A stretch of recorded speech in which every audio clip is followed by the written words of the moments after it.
গতকাল রোববার মেসির ইন্টার মিয়ামির মুখোমুখি হয়েছে ফিলাডেলফিয়ার ইউনিয়ন। মায়ামির বিপক্ষে কুইন সুলেমান নামের এক ফুটবলার অ্যাসিস্ট করেছেন। তার মা বাংলাদেশি বংশোদ্ভূত। কুইন সুলেমানের আরেক ভাই নাম কাবান সুলেমান, তিনিও ফিলাডেলফিয়ায় খেলে থাকেন। কুইন সুলেমান ও কাবান সুলেমান দুজনেই যুক্তরাষ্ট্রের বয়সভিত্তিক দলে খেলেছেন।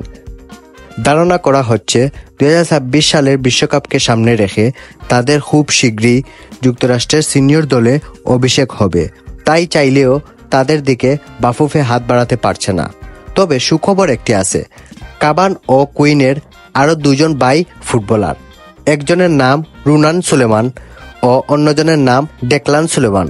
বাফুফের তথ্য মতে তারা ফিলাডেলফিয়া একাডেমিতে রয়েছেন। এই দুইজনকে বাংলাদেশ জাতীয় দলের জার্সিতে খেলানোর জন্য চেষ্টা করছে বাফুফে।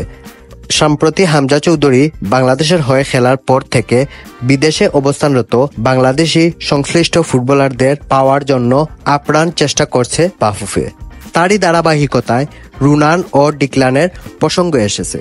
তারা নাকি বাংলাদেশের হয়ে খেলার জন্য ইতিমধ্যে ইতিবাচক সাড়া দিয়েছে। বিষয়টি নিশ্চিত করেছে বাফুফের সহসভাপতি ফাহাদ করিম। সময়ের সাংবাদিককে ফাহাদ করিম বলেন, দুই ভাই কাবান ও কুইন MLS টপ লিগে খেলছে। টপ টিমেও তারা পারফরমেন্স করছে। একজন হয়তো যুক্তরাষ্ট্রের দলে যে কোনো সময় ডাক পাবে। এই দুইজনকে বাদ দিয়ে আমাদের চিন্তা করতে হবে অন্তত কিছু বছরের জন্য, কারণ তারা এখন যুক্তরাষ্ট্রকেই প্রাধান্য দিবে। এটাই স্বাভাবিক। আমাদের চাওয়াটাও বোকামি হবে। তাদের আরো দুই ভাই আছে যারা ফিলাডেলফিয়া একাডেমিতে আছে। তারা নিয়মিত প্র্যাকটিস করছে। আমরা এই দুইজনের জন্য তাদের বাবার সঙ্গে কথা বলেছি। গতকাল রাতে প্রথমবার ওনার সাথে কথা বলেছি। আমার কাছে মনে হয়েছে তিনি কমফর্ট ফিল করেছেন।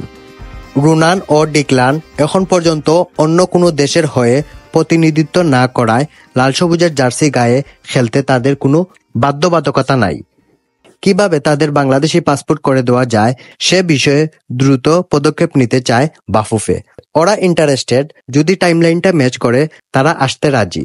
আগে বয়সভিত্তিক খেলিয়ে তারপর রুনান ও ডিকলানকে মূল দলের জন্য বিবেচনা করবে ন্যাশনাল টিম ম্যানেজমেন্ট কমিটি।